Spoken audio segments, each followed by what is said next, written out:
2018 was a year of scandal for the Catholic Church and a year of worries for Pope Francis. His own blind spot on sex abuse conspired with events beyond his control to throw the Catholic Church hierarchy into a credibility crisis not seen in modern times. Francis's troubles started in January on his visit to Chile, when several churches were firebombed and riot police used water cannons to quell demonstrations.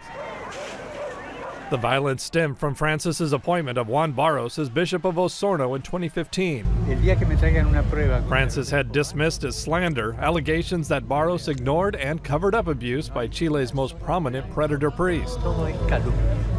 Pope Francis was slow to act in Chile and elsewhere, and I think this is a year of transformation for Pope Francis.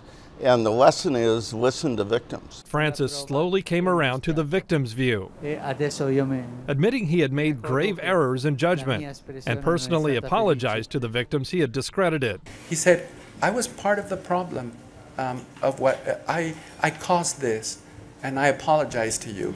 In July, Francis was battered by a series of high-profile abuse-related scandals.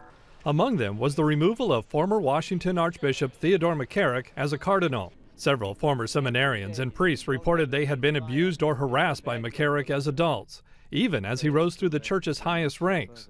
And investigators found that a decades-old groping allegation by a former altar boy was credible. Your public service. Then, a grand jury report in Pennsylvania detailed 7 decades of abuse and cover-up in 6 dioceses. Priests were raping little boys and girls, and the men of God who were responsible for them not only did nothing, they hid it all.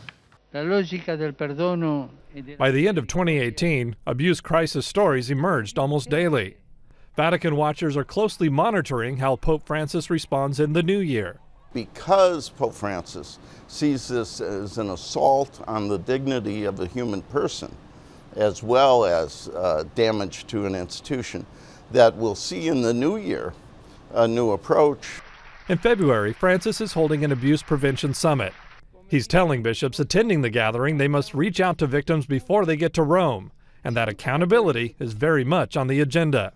Walter Ratliff, The Associated Press.